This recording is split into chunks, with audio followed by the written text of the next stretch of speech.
Battleship Missouri, 53,000-ton flagship of Admiral Halsey's Third Fleet, becomes the scene of an unforgettable ceremony marking the complete and formal surrender of Japan. In the Bay of Tokyo itself, the United States destroyer Buchanan comes alongside, bringing representatives of the Allied powers to witness the final capitulation. General of the Army Douglas MacArthur, Supreme Allied Commander for the occupation of Japan, boards the Missouri. Fleet Admiral Nimitz, Pacific Fleet Commander, and Admiral Halsey welcome MacArthur and his Chief of Staff, General Sutherland, aboard. Admiral Nimitz escorts General MacArthur to the Missouri's veranda deck, where the 20-minute ceremony is to take place. It is Sunday, September 2nd, 1945.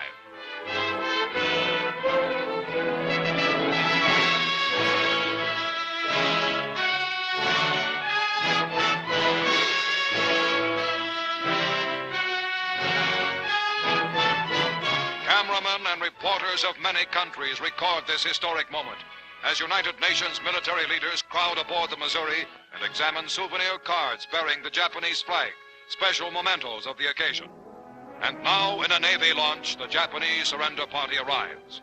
They are headed by Agent Mamoru Shigemitsu, Foreign Minister of the Japanese Surrender Cabinet, who was wounded by a Korean patriot in Shanghai years ago and walks on an artificial leg.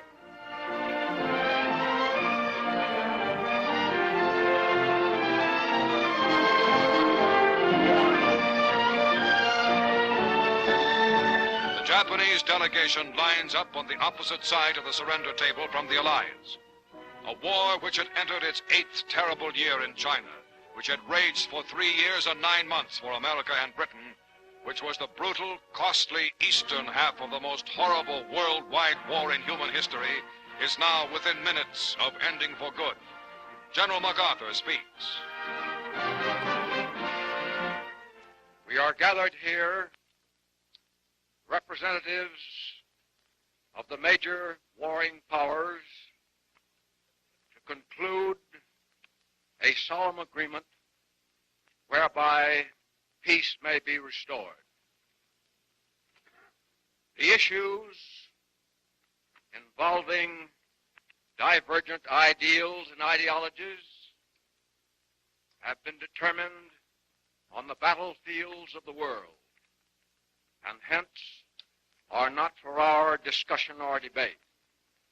The terms and conditions upon which surrender of the Japanese imperial forces is here to be given and accepted are contained in the instrument of surrender now before you.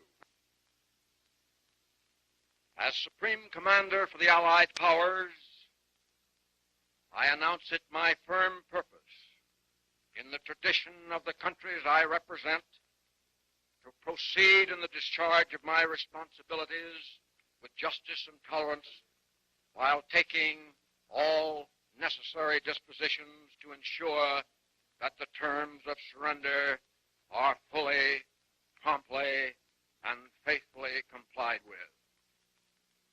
I now invite the representatives of the Emperor of Japan and the Japanese government and the Japanese Imperial General Headquarters to sign the instrument of surrender at the places indicated.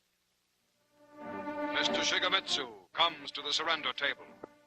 These dramatic first pictures were made by newsreel war correspondents and Army and Navy cameramen and were specially flown back from Tokyo. The time is 9:05 a.m.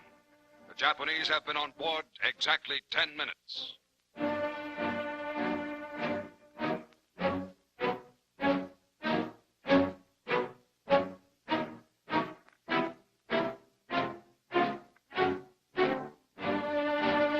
General Yoshijiro Umetsu of the Imperial General Staff signs for the Japanese Army. The surrender documents by which Japan agrees to lay down arms completely and to obey all Allied orders issued by General MacArthur were printed by the Army on rare parchment found in a basement in ravaged Manila.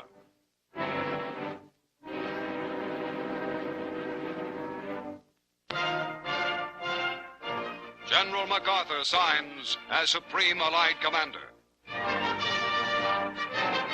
The first pen used is presented to General Wainwright of Corregidor.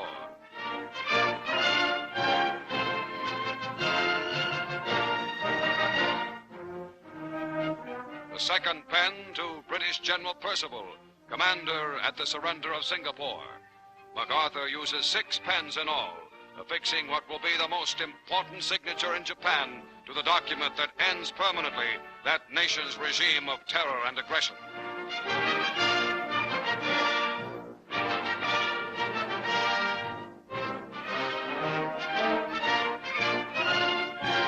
For the forces of the United States itself, Admiral Chester Nimitz signs.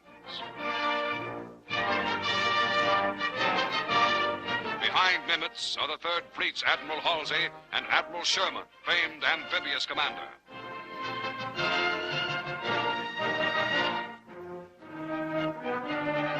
General Su Young Chan, Chief of Military Operations for the Chinese National Council, signs for China. Admiral Sir Bruce Fraser, commander of the British Pacific Fleet for the United Kingdom. Lieutenant General Kumsa Nikolaevich Derevyanko for Soviet Russia.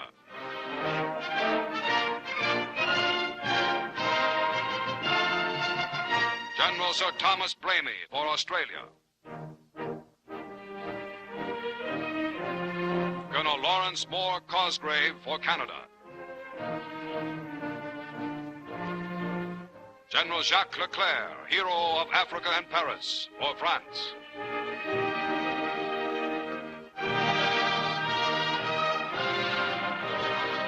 Admiral C.E.L. Helfrich for the Netherlands.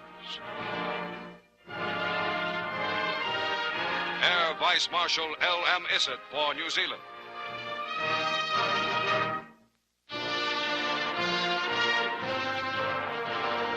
Concluding the brief history-making ceremony, General MacArthur expresses a wish.